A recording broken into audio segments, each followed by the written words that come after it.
attitude out of that meeting. Magic Johnson's never been shy about wanting the spotlight on himself. He's going to make it all about him. He wants to feel the love and stay important. And Kawhi says, look, I am not going to entertain the idea of playing with the Los Angeles Lakers unless I sit down with Magic. You have to allow him to do that.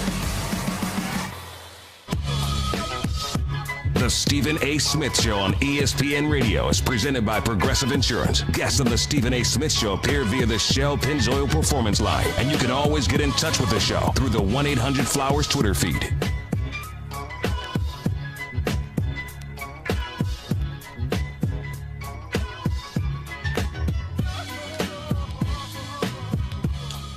You never know what goes out of style. Surprising a friend or loved one with a dazzling bouquet or arrangements from 1-800-Flowers.com starting at just $29.99. To order today, go to 1-800-Flowers.com/ESPN. 888-SAY-ESPN. It's 888-729-3776. Welcome back to Stephen A. Smith Show right here over the national airways of ESPN Radio and ESPN News. Before I get back to the calls, as I promised, you have to take into account and take stock of everything that's transpired with the New York Knicks. Obviously, that's not the only team that made deals. Kyrie left Boston. He's gone to Brooklyn. Kemba Walker left Charlotte. He's gone to Boston. He wanted $190 million or more from Michael Jordan. Michael Jordan wasn't willing to trigger the luxury tax for a miniature player that is very, very talented, a guy that he loved, clearly the most talented player on their squad, but obviously somebody that wasn't going to be able to get you to the postseason because that's not what Kemba Walker can do. And so because of that, Michael Jordan offered $20 million more than Boston could offer. That wasn't enough for Kemba, who felt insulted. He decided to go to Boston, even though I think that's kind of bogus because he was always trying to leave anyway. You don't need an excuse to want to leave Charlotte. You want to leave a small market team like that if they had signed him. I understand that Michael Jordan doesn't have the greatest reputation. I understand that it doesn't look like he's done the greatest job. Nobody can refute that. We all understand that. But the flip side to it that's very, very important to point out is that had he signed Kemba Walker to those dollars, then Kemba Walker, he would not have been able to acquire any other players. Wouldn't have been able to do anything with the roster. Plus, you would have been missing the postseason anyway. So you just would have been paying Kemba to fill seats during the regular season before you went home in mid-April. So, as bad as it seems, there's two sides to that. But Kemba Walker clearly is the quintessential appropriate replacement to Kyrie Irving in Boston. How far that gets them, it remains to be seen. We'll find out, and we will definitely go from there. Kawhi Leonard is still a decision that needs to be made. We'll find out what that is about, and we will definitely go from there. All of that stuff is definitely something that, we'll see what happens. We'll see what happens. The Clippers are desperately waiting to see if they get Kawhi. They think that they've got a great shot at Kawhi. They think that Kawhi would come to them before they go to the Lakers. The Lakers beg to differ. LeBron James has a relationship with him. Magic Johnson has a relationship with those close to him, even though Magic is no longer the president of the basketball operations. Rob Pelinka has a relationship with Kawhi's college coach because he was also Rob Pelinka's college coach. So all of those things come into the equation.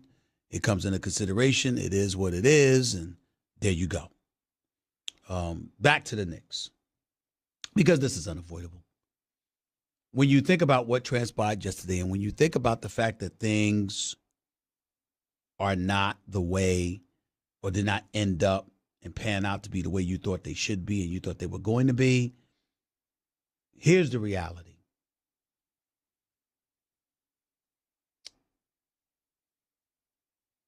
You have to think about Kristaps Porzingis now. Now, if you listen to the New York Knicks, Kristaps Porzingis is not somebody that they wanted to trade. They were prepared to trade him. They took calls. They knew what other teams were offering.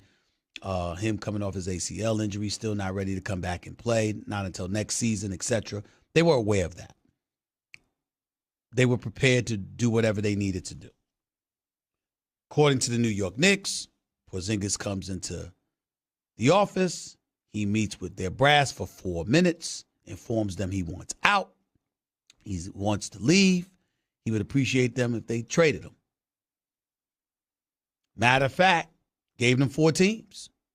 One was San Antonio, one was Toronto. One was even Brooklyn. And I forgot the 4th one. Knicks obviously were looking. They wanted to oblige because they didn't need a guy there that didn't want to be there. That would be a walking billboard about not wanting to be there for prospective free agents that may want to come to New York. So they rolled the dice and they unloaded him. If you listen to the Knicks, that's their explanation. Porzingis' side of things, the folks that he and his brother have spoken to, maybe his brother Giannis,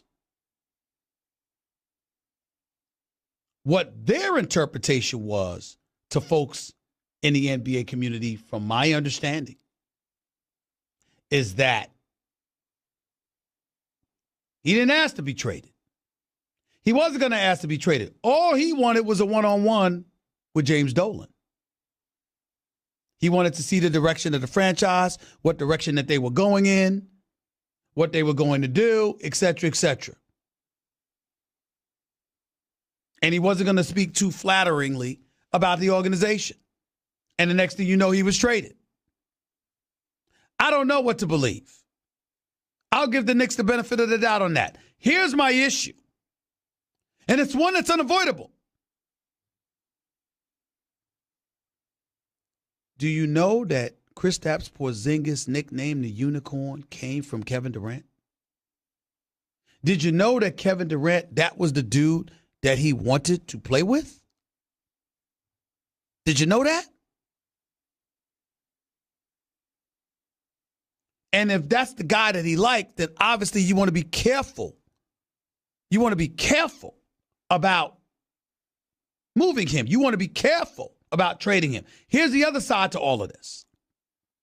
Because this is the kind of scuttlebutt that's being put out there. And in fairness to the New York Knicks, haven't spoken to them about this, don't know their side of things on this matter, but I know when it comes to DeAndre Jordan, he and KD are pretty close.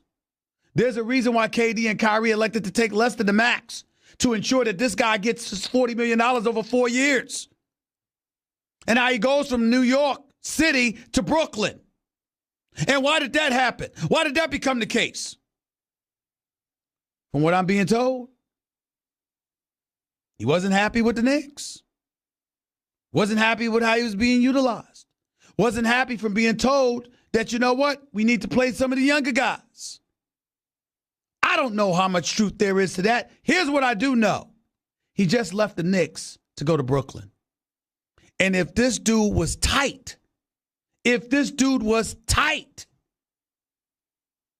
with KD, wouldn't you feel compelled to ingratiate yourself to the best of your ability with DeAndre Jordan so KD could be excited about potentially coming to New York?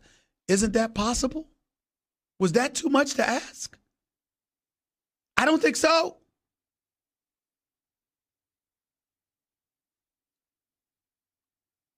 But that's the situation.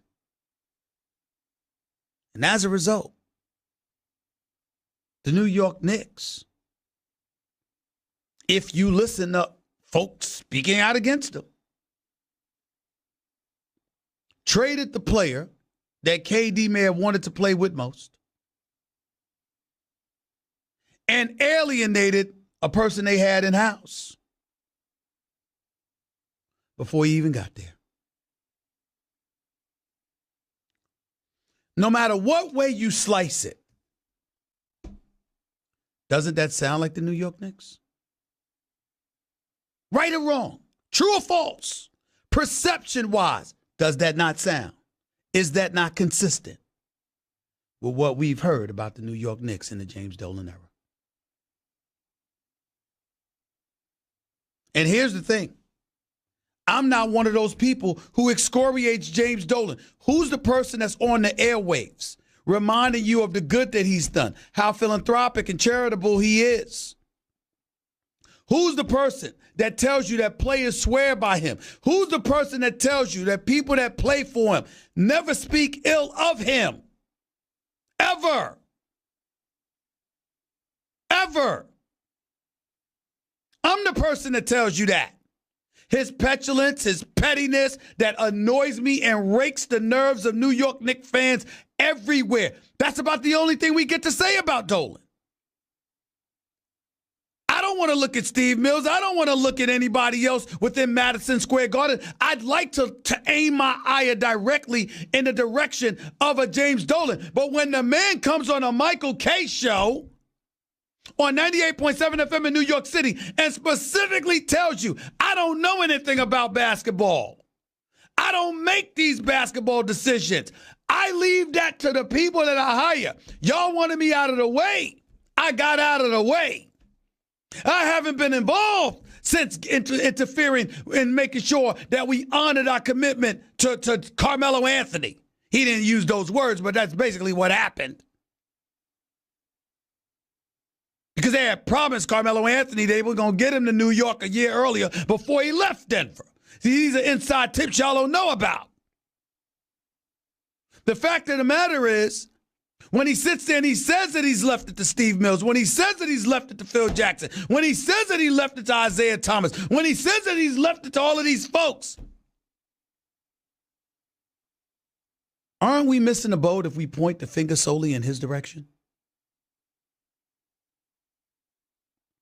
Especially when what he's most known for is playing his guitar with his band.